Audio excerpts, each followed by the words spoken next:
Wall Street is camped near record highs, but the Fed just blinked the wrong way, and Kevin Warsh takes the Fed chair away from Jay Powell, and the dot plot flips from a cut to a hike. That's not good for people wanting lower interest rates. And a peace deal on paper, and yet the Strait of Hormuz is still effectively shut.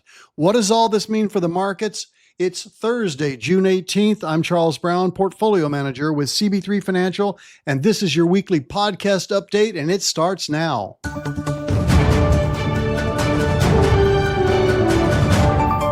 The S&P finished yesterday at 7420, down 1.21% because the market did not like the hawkish nature of Kevin Warsh. The Dow brushed 52,000, a fresh record, its ninth straight weekly gain. So the Dow right now is actually stronger than the S&P and the NASDAQ. NASDAQ off 1.1% on Tuesday and also down today, Wednesday, as I'm recording this. But the tailwind under all of this is the collapsing oil price, and that's good. So the market now is seeing that this eventually is going to get done. This peace deal is eventually going to get done. Maybe not the way any of us would like it, but with Brent trading at $78 and West Texas, that's the domestic oil, trading at $76 at 3-month lows, gasoline is back under $4 nationally. So the VIX at 16 is lower than it's been in quite some time. All of that is possible. We do have an interim U.S.-Iran deal reached Monday, as I'm sure all of you know. We do have an interim U.S.-Iran deal reached on Monday, and the signing is set for Friday. That's tomorrow in Geneva, Switzerland. But the Strait of Hormuz is not truly open. Iran is still conditioning passage, charging tolls. I don't know how they're getting away with this.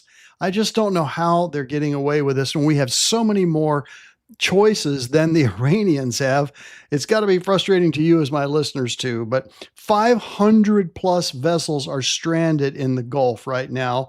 They're trying to clear the mines that the Iranians put down there to try to blow up ships that tried to pass through the Strait of Hormuz. And it's just a mess. The UAE warns full flows may not return until 2027. All right, even with a signed deal. And yet oil is still down 40% from the wartime peak, up around 130. But that's really sentiment. That's not based on supply.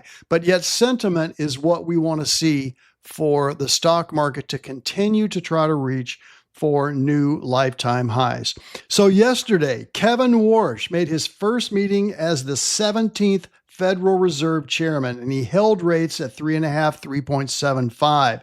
Here's the flip, though, the dot plot, which measures what the 12 governors think is going to be the rate structure a year out. That actually flipped to a hike, all right? And that's not good. It was supposed to be a cut back in March, and now it's flipped to a hike.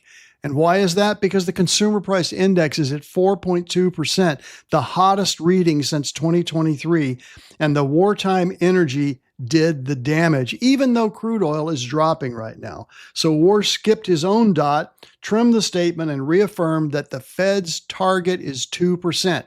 Really nothing different than Jay Powell was saying all these years. So the Fed watch is there's about a 61% chance of an October hike, not a cut, an actual hike. Powell, of course, is still on as a governor, and the political angst and drama continues in Washington. And yet, here we are near lifetime highs. We're watching out for you folks. We're making some changes in the programs to adjust for the fact that SpaceX now has traded for 4 days, and it's actually priced at $191. So it reached up to $220, $225, somewhere in that range. It opened at $150.05 last Friday. And of course, that's pulling the market along with it. So we've had to make some weighting changes because, believe it or not, SpaceX is almost 3% of the entire weighting of the S&P 500. At least it was when it was back up trading at $220. And it briefly overcame Amazon as the fourth largest stock in America. So that's what's happening right now. We'll be back with you next week for an update on the podcast here. And then set your clock or set your alarm or set whatever you have on your calendar for Wednesday. That's Wednesday, July 8th. We're having to do it a day early this month because I'll be traveling on July 9. But we hope that you'll join us for CB3 Live, where we will cover each of these topics in more detail. Until next time, I'm Charles Brown, Portfolio Manager with CB3 Financial Group, where we don't just manage your assets, we become one of them. Clear, concise, and committed. See you next time, folks.